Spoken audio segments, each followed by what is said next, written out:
For the Milwaukee Brewers of 2025, it was a season that they'll never forget, and 4 games at the end that I bet they wish they could.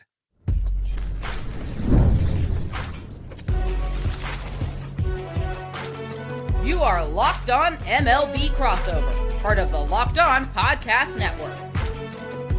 Your team every day. Hello, baseball fans, and welcome to a Locked On MLB, Locked On Brewers crossover. This is the podcast where we're talking about either all of Major League Baseball or your defending National League Central champion all season long here on the Locked On Podcast Network, which is right now the #1 sports podcasting network.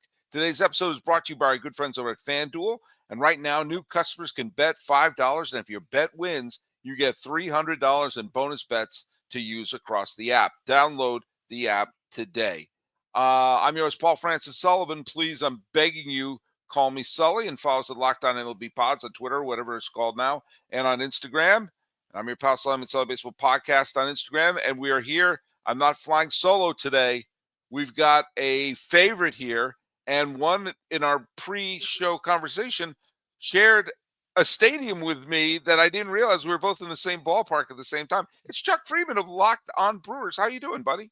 Great. I'm disappointed that you and I were both at the greatest game ever played by one particular player, Shohei Ohtani, and I, bowed my head in shame after he hit his second home run, thinking, oh man, because it was against my team, and we were in the same ballpark. I was in the upper deck left field. That's where our press box seat was. Oh, do you know what? I was sitting near the press box in the upper deck left. I walked up. I had a seat that was upper deck in a little bit along the right field line, and I just wandered around the stadium and kind of found little places because I went by myself. Mm-hmm. And so when I'm by myself, I'm always wandering.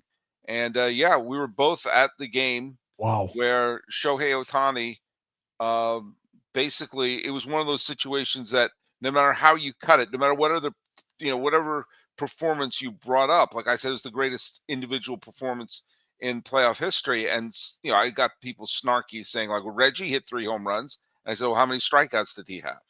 Or, Don Larson threw a perfect game. How many homers did he hit? It just in terms of no matter what you try to throw at that, there's no way you could deflect the greatness of that game.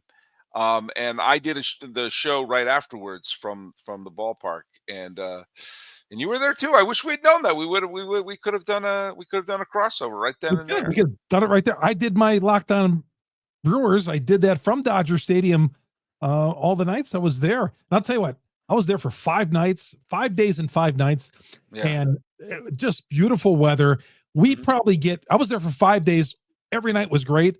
We probably get 5 days like that the entire year in Wisconsin. And I was experienced all 5 in 5 days in Los Angeles. Yeah, I mean it's cool enough. It's actually I'm in Pasadena, California, in the luxurious Locked On MLB studios that overlook the historic Rose Bowl, and it is pouring rain right now. It is currently, let's grab 2 of every animal, but I mean, surprises me actually that it's raining. But that happens every once in a while. Obviously, the NLCS was a great disappointment for you and for Brewer fans because this really felt like, if not this year, when, in so many ways. And when they dust themselves off against the Cubs, the first 2 games in the division series looked like men versus boys, and then they lost the 2 games in Wrigley, but they dust themselves off and won. Then you look at, so many things happened with Los Angeles that a bounce here or a bounce there, their postseason could have been quite different. And I really, really think about game 1 of the NLCS.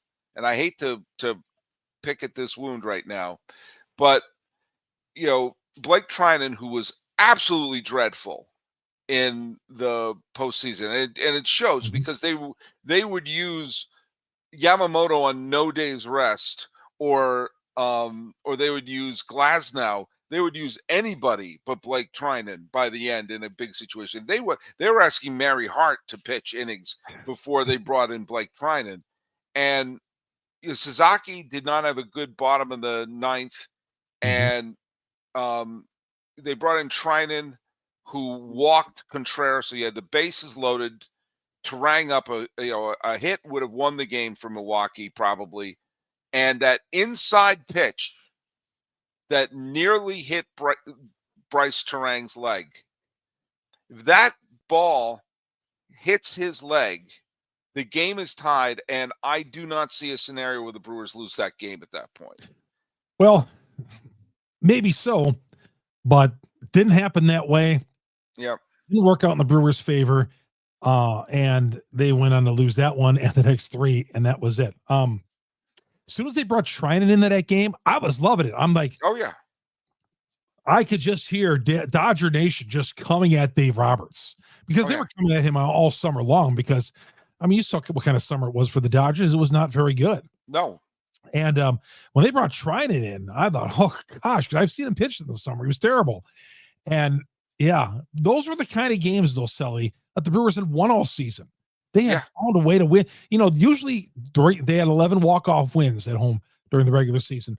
And, you know, during the regular season, they would have somehow, Turang would have had a 2-run single, game over. That's what happened during the regular season. And it did not happen for them in the postseason that way. That type of magic did not happen. It just didn't happen. I mean, at one point, like Shohei Ohtani almost hit as many home runs in Game 4 as the Brewers had runs the entire series. I mean, it's tough to win a series when you combine for 4 runs the entire series. Mm-hmm. And again, we're going to get to some of the positives of Milwaukee, and we're also going to look forward to their off season. But the fact of the matter is, they didn't play in the NLCS the way they played the rest of the season. They were swinging at bad pitches. They weren't playing the sort of, you know, the chip away and get, you know, and putting the other teams on their heels. It was this up until the NLCS, the Brewers played the kind of baseball, and I had made the comparison with the 2015 Royals, where they played mistake-free baseball. They forced the other team to make a mistake. They didn't give up outs, and they just didn't play that. And they were swinging like way too early. They were getting pitchers off the hook, and they couldn't. Obviously, they combined for 4 runs the entire series, so obviously they couldn't get a rally going.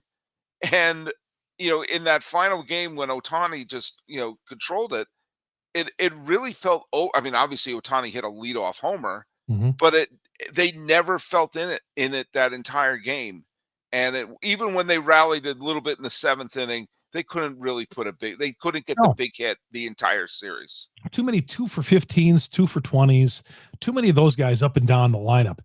And the Dodgers only scored 15 runs in those 4 games, but it just seemed like an insurmountable 15 runs in those 4 games, that even if the Milwaukee got behind a couple of runs, getting into the late innings, regular season, you felt great. Postseason, it's like, oh man, this thing's over. I did my post-game report, Sully, for Locked On Brewers, I think in the 6th inning. I even said 6th inning, but the Brewers aren't coming back and win this one. I have my finger on the pulse of the Brewers. You know, I just know, I've just seen this team so long. I know, and they weren't going to come back and win that game. Yeah, and I'll tell you, who I felt badly for, and again, we will get positive in a second here because there's a lot of positivity to go forward. But Mizorowski did everything he could to save their season in Game 3.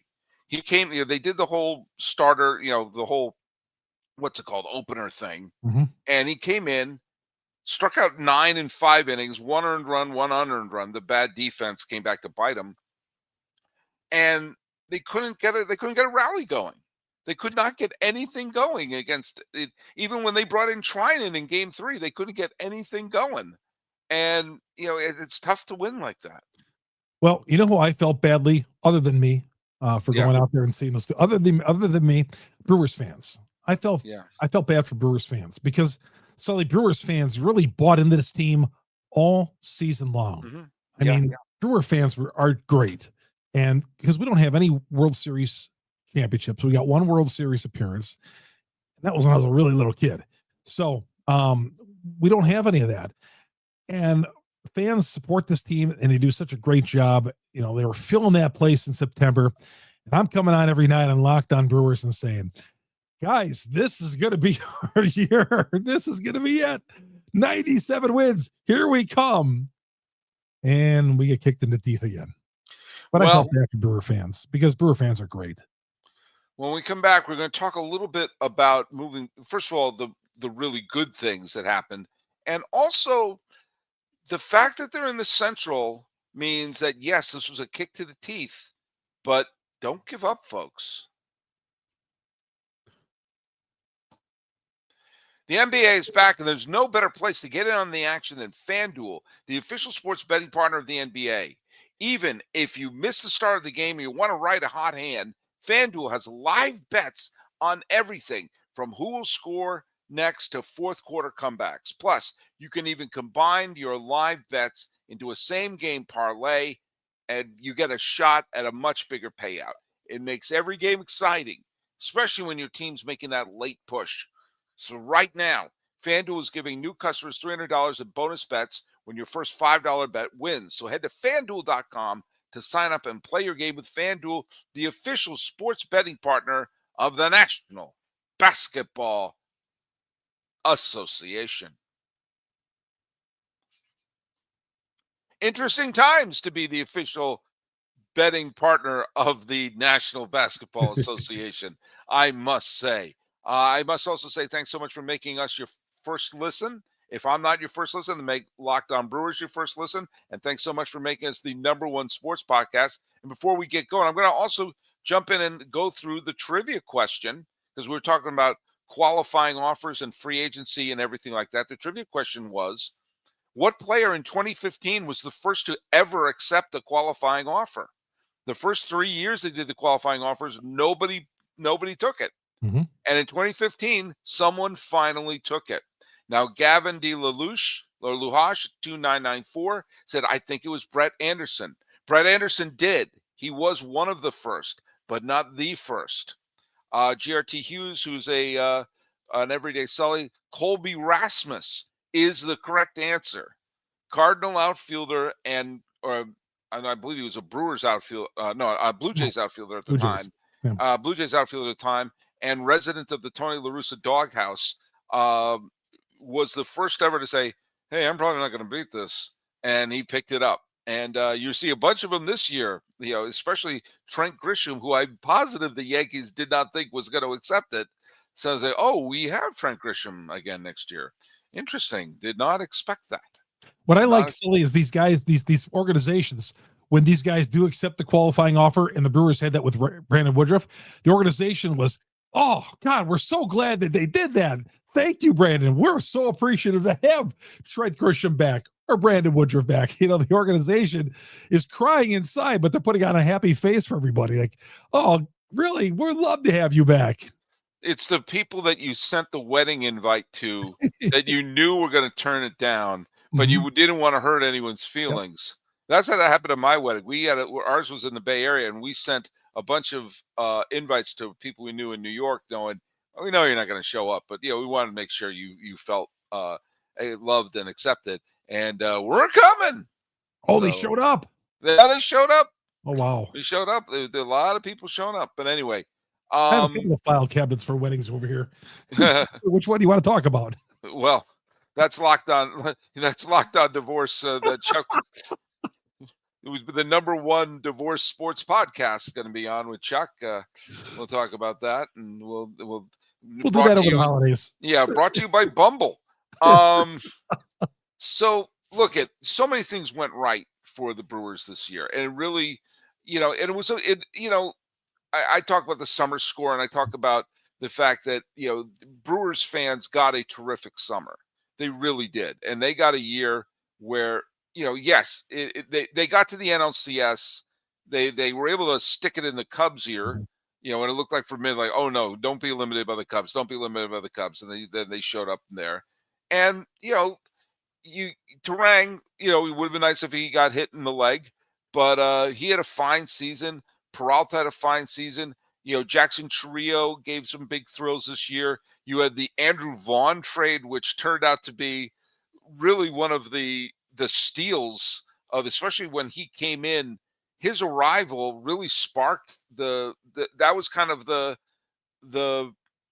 spark that the team needed. I have a term for that called a mother tarantula, which is if you get a bunch of male tarantulas, they'll just stay steady, and you put one female in it, and they'll all start scurrying around. Oh, well, yes, that's the great thing about living in Wisconsin. We don't see tarantulas here. We And don't see alligators. I hate tarantulas. I cannot stand them, but that's the best analogy I can come up with. And the arrival of Mizorowski, the way he did that element of fun of having a fun young ace, which I know he had his ups and downs. Obviously, he came in like a house of fire. He slowed down a bit, but he was very effective in the postseason. And Woodruff may have caught everyone off guard, but it's nice to have a veteran pitcher show back up, and you don't have to worry about you hope that he will continue to play well. I completely understand why he did. The man missed the entire 2024 season and half a season in 2023, didn't pitch in 2024, basically half a season this year, got a qualifying offer, said, I'll take it. I'll pick, that's playing deal or no deal. I'll pick that one. And I get it. But, I know it was a disappointing ending, Chuck, but you had to have loved the fun that this year was for the Brewers. Oh, sure. But we've had a few fun seasons. And then we get to October, and it's October sadness. You've heard of March madness and March sadness. We have October sadness here in Wisconsin. And yeah, it was a great summer. I mean, the Brewers are winning every night. They had won 40 of 50 at one point, 14-game winning streak, 11-game winning streak. I mean, they were winning every day. They were winning every day. My girlfriend, who will not be number 3, marriage number 3. Well, good. I hope she doesn't hear this. She walked in all the time. She goes, "How the Brewers do tonight?" I said, "They won again. Yes, again." She couldn't say that though in the postseason because it was a loss. But it was a fun summer. Which I wonder, and fans wonder, is this Brewers team just built? That whole thing built for October and built for the regular season, Sully. I didn't really want to believe it. But now I maybe after that Dodgers series and after losing to the Dodgers a couple of times in the big markets and all that, the 97 wins, how does that not translate? These Brewers put up these nice regular seasons, but it's not translating into the postseason. Sure, the Brewers got a first-round bye, and they beat the Cubs, almost lost that series, but they beat the Cubs. Would have been a disaster had they not. Yeah. But is there such a thing then as built for October? Is that a real thing? Maybe we're not. Maybe or maybe not. I mean, I do think, you've seen teams like a lot of those A's teams in the 2000s that would put up great numbers, and then they would get punched in the mouth in the, and a lot of times they'd be razor thin series. A bunch of those series that the A's have won were 5-game in the division series loss. You see that when you have a good starting rotation, which they do. They had an effective bullpen and play good, solid defense. That's going to win you most games. And a bounce here or there. I mean, the Dodgers just played better. They were not a better team than them in the regular season, but the Dodgers just played better in that short series than they did. You say it appears that way a lot of the times that there's some teams that are not built for the big. For the big dance. One of those teams, and I guess this is the one thing for Brewers fans to hang on to as they're hanging on for dear life, like, Stallone and Cliffhanger at this point. And that's right. I dropped the Cliffhanger reference on you, but, I think about Washington throughout the 2010s were the quintessential built for the regular season, get punched in the mouth in October. And they had a bunch of times where they lost an 18-inning game to San Francisco. They lost a series where they were one strike away from winning against St. Louis. They blew series against Chicago and against Los Angeles in the postseason, where against LA, the winning runs were on base in the bottom of the ninth of the final game. And then finally they broke through that one year. And of all the teams that broke through on that Washington, it was probably on paper, it looked like the least likely one to do it. ironically, that was a team that beat Milwaukee with the Trent Grisham error in the wild card game. Great memory. I was at that game, 2019. Who do you think you're talking to here? But Great and memory, I was there game 2 of the division series in Los Angeles. Mhm. No, game 1 of the division series against it's a game where LA won, and at the end of that game, um, at that game I was a guest of I was friends with one of the players on Washington, Sean Doolittle, and I was a guest of Sean Doolittle and his wife, and so I was rooting for Washington because I got amazing playoff tickets Mhm. for $0.00. So you're darn right I was rooting for Washington. And at the end of that game, I thought, man, this is men versus boys. This is another year where Washington's not good enough, and things clicked. So if there's any sort of weird, obscure hope that you can give to Brewers fans, is once in a while there's a year like that year for Mhm. Milwaukee, or the year Texas won in 2023. That everything for 1 year, or hell, the Cubs when they won in 2016. Mhm. Let's face it, that's the only year in my lifetime they've even made it to the World Series, let alone win the thing. And they were one swing away from losing that as well. If someone hit a home run in the bottom of the ninth, we're still talking about Billy Goats. Yeah. So you, you get punch your card in, and you do have a chance. I know that sounds like a cliche, but that just is the case.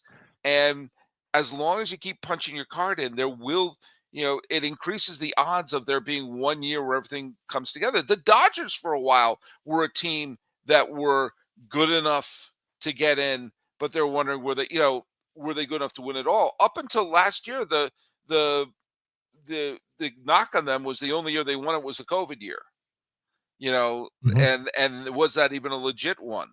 And suddenly now it's, oh, they win it every year. So in 13 months they went from can they win a legit one to they win every year, which is a strange plot twist right there.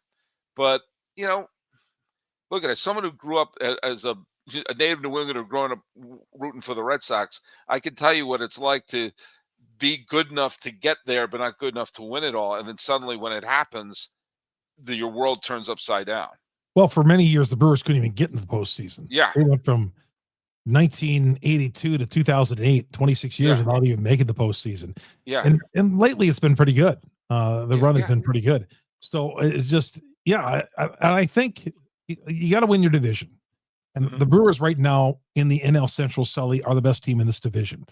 Yeah. And, until the Cubs get serious about spending money, and I hope they never act like a big market team like the Dodgers, because the Cubs just, they're not there, and they cannot get there.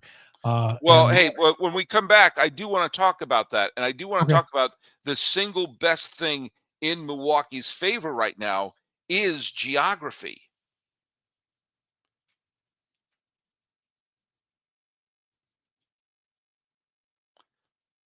Chuck Freimund of Locked On Brewers is with us here, and thanks so much for making Locked On be your first listen. Make Locked On Brewers your second listen. Unless Locked On Brewers your first listen, then make us here Locked On MLB your first listen, because we are the #1 sports podcasting network. Now, you should be very glad I'm not the commissioner of baseball, because I would eliminate divisions. I would just have ranking the best teams in the NL and ranking the best teams in the AL. It's because I remember, like, there was that 1 year the three best teams in baseball were the Cardinals, Pirates, and Cubs, but two of them had to be in the wild card game. Mhm. And there was 1 year the two best teams in baseball were the Dodgers and the Giants, but one of them was, they face each other in the division series, not the NLCS. It's geography being such a case of where you fit, I think, is a bit crazy. But Brewers fans savor that because you're in the Central. Mhm. Now the Reds obviously had an improved season where they beat the Mets, which is still bizarre that they got to the playoffs and the Mets didn't. The Reds are good, but they're not. No one's confusing them with the big red machine. The Cardinals are about to do a major rebuild. The Cardinals are about to put two sticks of dynamite in that team and blow it up. The Pirates are the Pirates, who are wasting the prime of Paul Skeens, and the Cubs are about to lose Tucker. There's no way Tucker's coming back to the Cubs. None. There's a better chance that Chris Tucker will sign with the Cubs. And so, the Cubs who are good, and Pete Crow Armstrong had a fine season. They're good, but they're not great. And I don't really trust their starting staff right now. And then you have Cincinnati, the Cardinals, the Pirates. The Brewers are still the best team in that division. Oh, sure. Yeah, they are. And back to your point about divisions, I think that's great. This is where the NBA is missing off. The NBA doesn't put any credence in winning a division title. Right. They used to, but not anymore. No, not anymore. But I think that's to win a regional, which basically is a regional championship, right? I think that's still big. All these divisions in their respective geographical location. I think that's still a big deal. And the Brewers are the best in the Midwest, right? I mean, we are. And until, but it wasn't like that for the longest time. It doesn't make for a great argument for the financial situation in Major League Baseball when the lockout happens. But yeah, the Cubs, there's nobody really challenging. The Brewers are the best team. The Cubs had a 6.5 game lead in this division this year, right? And they couldn't shut the door. Shut the door. And not only that, the Brewers came back and they took like a 6.5 game lead, 8.5 game lead. Right. I mean, the Cubs were a good team last year. They won 92 games. Mm-hmm. That's one fewer game than Los Angeles won. When you think about, you don't think about that in terms of, the Cubs being like an elite team, but they, the Dodgers have this aura of invincibility because they're the first team since the Big Red Machine, first National League team since the Big Red Machine to repeat. Mm-hmm. But they only finished one game ahead of the Cubs, and they only finished 3 games ahead of San Diego. They played a wild card series. They had to play a wild card series. So, but the point I'm making is, Chicago was a good team last year, and the Brewers finished 5 games ahead of them. It was even with them being a good team, mm-hmm. But there was, you're right. There was an 11 game swing that went Milwaukee's way. But, Chicago still finished with a good record. They finished with a better record than Cleveland. They finished with a better record than Detroit. They finished with a better record than Seattle. They finished only 2 games behind the Yankees. They finished a better game than the Reds. A lot of playoff teams that the Cubs finished with a better record than. And I don't think it was a question which team was better. It was Milwaukee. And I see Chicago taking a step back because you're going to take Tucker off of that team. And a lot of players, I think, contributed big at the beginning. I thought they got off to a great start. I honestly, unless Cincinnati goes on a huge run, which I think they're going to be a good. I think Cincy is going to be a good team, but I don't think they're better than Milwaukee. And then, of course, I said the Pirates are wasting the great prime of Paul Skeens right now, and I think I'm more mad at that than other things in baseball. But if you're Milwaukee, and your window of opportunity is now, I'm not saying they're going to be in the market for Tucker, but there is no huge superstar on the free agent market here. But I would love to see them make a move, even if it's for a rental, like when they rented Sabathia and they basically treated him like a rental car. Take a chance because your window is right now, and you could beat Philadelphia. That is LA going to go for a three-peat? Of course they want to, but they're going to be a year older, and I think the window of opportunity right now is for Milwaukee to be, if not as aggressive as LA or the Mets have been recently, then at least more aggressive than they have been. And I think part of the reason why the Brewers, there's this opportunity there is, these teams that you're mentioning, the Reds and the Cubs, they get nice records, but how really good are those teams? I mean, as far as quality teams, right? I mean, the Reds, is that really a good team? The Cubs winning 92 games. I saw a lot of Cubs games. I don't see a good, I saw them sleepwalk through most of the season. Right. Well, even the Dodgers, did they take advantage of they didn't have a great year. No, they didn't. By their standards. No. So I'm wondering, Sully, if the Brewers had 97 wins, was there a great team? Was there just the way the talent was dispersed all around the whole league? Maybe there's not a lot of good teams right now. Well, I said going into last year, I've said this for the last couple of years, the American League doesn't have a super team. There was no Mhm. super team in the American League. There's no, I mean, No. but I had thought going into this year that Philadelphia and Los Angeles and maybe the Mets were going to be super. Well, we know about the Mets, Disappointment. and I actually, to be fair to myself, and I usually am not, I didn't pick the Mets to go to the playoffs last year Mhm. because I said, where's the pitching? Where's the pitching in there? I thought Philadelphia, if Philadelphia didn't wet the bed in two of those, there were two games where uh, they they were one Freddie Freeman scoop away from winning game one, and of course, Orion Keckering forgot how many outs there were in the finale. I mean, Philadelphia the second straight year have looked like the best team in the National League going into the playoffs and wet the bed both times. Um, no, I don't think there's an overwhelming team in baseball right now, despite the Mhm. aura that Los Angeles has for winning back-to-back titles, um, which goes in Milwaukee's favor. This is when a team like Kansas City took advantage of that in 2015. That the Texas Rangers took advantage of that in Mhm. 2023. I think this is you know the Brewers before the last question I want to answer, the Brewers just need to make a couple of adjustments, and I want to know what you think is the biggest need that they have this offseason. They have to figure out a way to hit in the postseason, number one. But as far as the regular season, they probably need some more pop in this lineup. Now, Yeah. throughout the whole season, they were one of the best teams in baseball, hitting with runners in scoring position and doing all the little things and doing this and doing that. And it turned out to be great. Turned out not to be good enough to win the World Series again this year, despite the 97 wins. But I think they need some more pop in this lineup, maybe at third base. Hmm. The Brewers, again, they have to do a lot of things right to win a baseball game. They don't make a lot of mistakes. And when they do make mistakes, that's when they do lose or get swept in a series like the Dodgers. But they need, I would say, hitting. They got enough pitching. Yeah. They didn't even need Brandon Woodruff. They got enough pitching. They didn't need that. And they Yep. still, I think their pitching staff would still be fine. Somebody might argue against that, but I still think the pitching is fine. They need one or two big time bats in this lineup. Ortiz can't hit at shortstop. I don't like him in the shortstop position. Defensively, great, but offensively, you can't hit a shortstop hitting 228. Yeah. So I think you need some more pop in this lineup. Well, I hope they get it. Yep. I hope they get it, and I hope we're going to see another fun year in Milwaukee. Hey, let's go to the trivia question, and don't tell the answer if you know that. Mm-mm. The trivia question is: Tom Seaver's 300th career victory featured 5 future Hall of Famers. Remember, Tom Seaver was pitching for the White Sox, and when he got his 300th win, it was in Yankee Stadium in New York. 5 future Hall of Famers played in that game. Name them. That's a trivia question moving forward.